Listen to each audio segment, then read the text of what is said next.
the amount that are coming over, 64,500, you know, people have a right to say that they are worried about it. The mask-off moment is here. You're about to watch the establishment media, through a left-wing journalist and even a caller, attempt to silence an ordinary Brit by branding them as far-right simply for asking basic questions about border security and crime. If you want to see more videos like this, hit the like and subscribe button, and don't forget to ring the notification bell so you don't miss a thing. Now let's watch this together and then I'll share my thoughts at the end. Jeff, thank you for your call. Andrew from London, what's your view? Hi, Merry Christmas to all.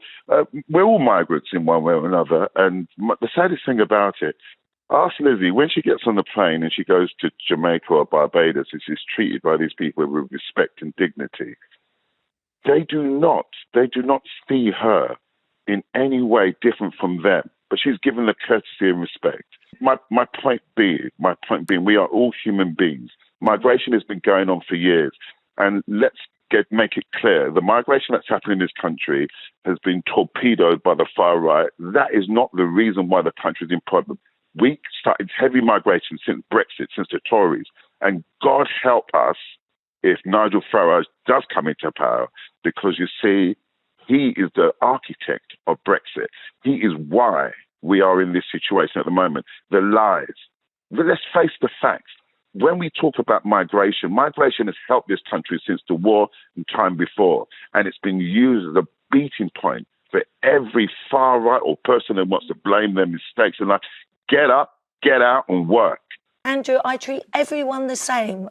Excuse me, and even somebody that came over here illegally. Yeah, and what I'm saying is, though, the people, because they want to speak out about their worry about the illegals coming over, doesn't make them racist. They have every right to be concerned. We look what's happened at Epping, a hotel. Look at what's happened, that poor girl that recently was raped, and the other victims that have come out and spoken very bravely. Is that the British Sikh woman? And I've just want to let me just finish, Kevin. West Midlands, who was raped by two blokes. With the amount that are coming over, 64,500, you know, people have a right to say that they are worried about it, and I am. We have a migrant hotel near us in our village, and the school are worried about them even. But when you talk about kids coming by there, okay, but when Lizzie, when you talk about migrants, hold on, Lindsay. When you talk about people committing crimes like rape, are you suggesting that migrants that come over here commit more rapes than people that are born in Britain or have British passports? Listen, and sadly, rape happens, you know, here,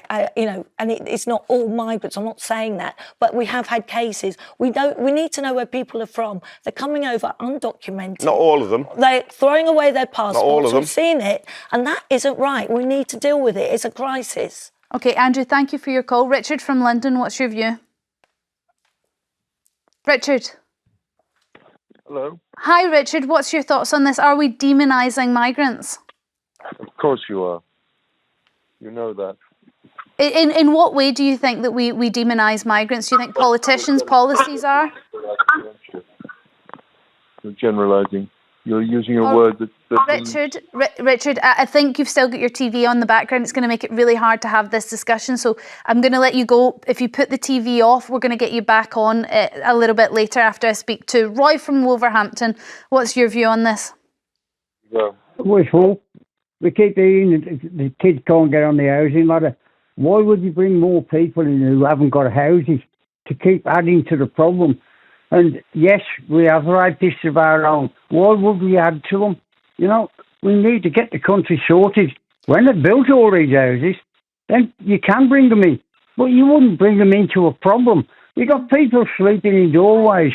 And we're adding to it. We're not making it any better. There's lots to talk about. We're going to... Right, yeah. I hear what you're saying. I think one of the reasons is if we didn't bring people in, we'd have an exodus, we'd have more people leaving the country and a decrease in population, which then makes it harder to pay for things like pensions if we're not getting enough money into the government's tax coffers. Is that not right, Kevin? Yeah, Roy, look, people aren't sleeping in doorways because of migrants, whether they're economic migrants coming here to work or they're refugees fleeing terror, and then they're allowed to work if they're gain permission to stay. I worked as a warden in a hostel for homeless men in York in the early 1980s. At time, it was an almost completely white British city. It had been there for generations. There were homeless people then. Couldn't blame it on migrants. We do have a housing crisis at the moment, Kevin. But there was a housing crisis then. Well, look, we've always had a housing crisis. You can say whether it's worse or whether it's better. It depends how you look at it.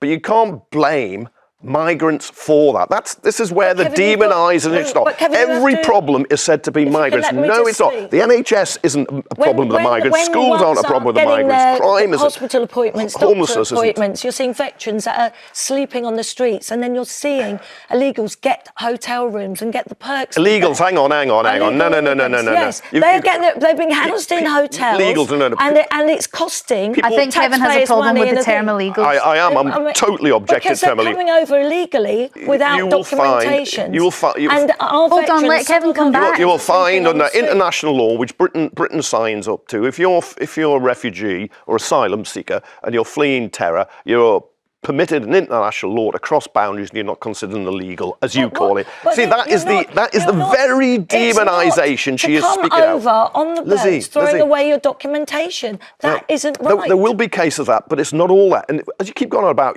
you don't know where they come from. It's very easy if you have somebody with that language who can interrogate them and find out whether they really come from the country. Away their documentation. Even the Home Office themselves admitted that they don't know where some are going and escaping. You can understand people's worry. You don't know where most tourists come from. Do you really want to stop all tourists coming from? Somebody comes from France or Germany on holiday. You don't know about that. You're going to stop them. You can understand people's worry when it's costing the taxpayers so much money. Picking on a group. And Keir Starmer himself said, smash the gangs. Well, he hasn't even smashed the top of his boiled egg to help. You just saw it live. The moment you dare to question the open border consensus, the far right or racist bomb is dropped. That caller, Andrew and Kevin Maguire, exemplify the elite strategy: smear and distract. They will happily call the public far right, but refuse to address the genuine problems, the costs, the undocumented status, and the security failures linked to illegal crossings. Why did they do this? Because they cannot justify the national betrayal that is the UK's border policy, their only defence against the fact that undocumented arrivals are being housed in hotels while our own veterans are on the streets is moral grandstanding. Kevin's only defence was a dry lecture on international law, a perfect example of elite bureaucrats prioritising abstract rules over the needs of the British people. This is proof the establishment is living in a different reality. Their priority is not national security or fiscal responsibility, but policing your language. This is a crisis of common sense. I want to know what you think. Lizzie Cundy said people are scared of being called racist for voicing worries. Is this fear of the woke smear stopping common sense from prevailing? Let me know in the comments below. If you want to see more videos like this, hit the like and subscribe button and don't forget to ring the notification bell so you don't miss a thing. Thanks for watching.